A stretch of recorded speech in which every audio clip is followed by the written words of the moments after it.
اتوار کے دن ایک ٹریجک ہیلی کاپٹر کریش ہوتا ہے جس کے نتیجے میں ایران کے پریزیڈنٹ ابراہیم رئیسی،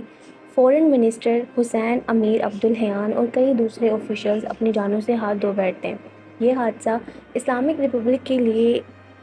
اس کرٹیکل ٹائم پر پیش آیا جب ایران کو انٹرنلی سگنیفیکنٹ اکنامک چیلنجز کا سامنا ہے، اور اگر ایکسٹرنلی دیکھا جائے تو تہران اسرائیل کے خلاف ایک غیر اعلانیہ جنگ کی زد میں ہے جس کی جو ٹریگر کی ہے وہ غزہ میں زیونسٹ اسٹیٹ کی وحشیانہ کارروائیاں ہیں۔ تاہم ان حالات میں ایران کے اقتدار کے اندر اس قسم کے سیاسی خلا کا امکان نہیں ہے، جبکہ جو انتخابات ہیں وہ ابھی بھی 50 دنوں میں ہونے والے ہیں۔ رئیسی اور ان کا وفد آذربائیجان سے واپس آ رہے تھے جب ان کا ہیلی کاپٹر ایک پہاڑی علاقے میں گرا، بظاہر جو ہے جس کی وجہ موسم کی خرابی بتائی جا رہی ہے۔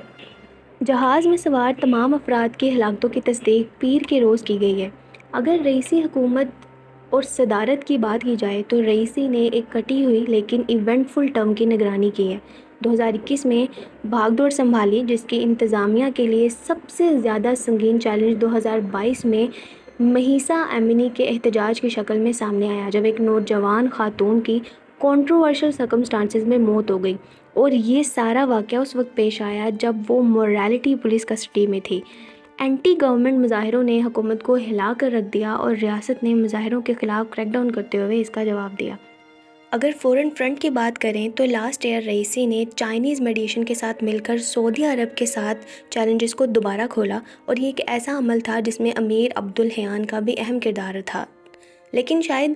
لیٹ پریزیڈنٹ کی زندگی میں اس سے بھی بڑا فورن فرنٹ اس وقت دیکھنے میں آیا جب لاسٹ منتھ اسرائیل نے دمشق میں پریزیڈنٹ کی فورن پالیسی موومنٹ پر حملے کیے، جس کے نتیجے میں کئی رینکڈ ملٹری مین جو ہیں وہ ہلاک ہو گئے۔ اس کی جوابی کارروائی کے طور پر تقریباً 2 ہفتے کے بعد تہران نے اسرائیل پر ان پریزیڈنٹڈ قسم کے ڈرون اور میزائل گرائے۔ اگر پاکستان کے حوالے سے بات کی جائے تو رئیسی کی حکومت میں بائی لیٹرل ٹائز کو بہتر بنانے کی کوششیں کی گئی جب جنوری میں عسکریت پسندوں کے ٹھکانوں پر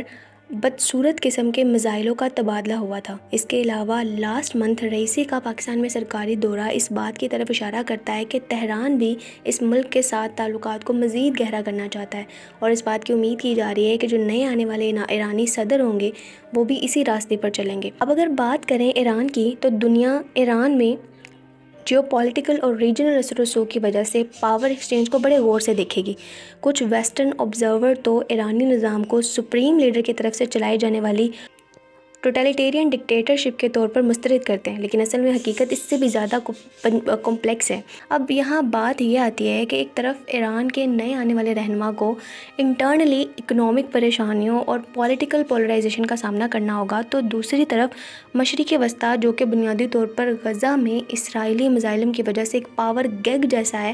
وہاں ایران کا ایک بڑا میجر رول ہے، کیونکہ ایران نے ہمیشہ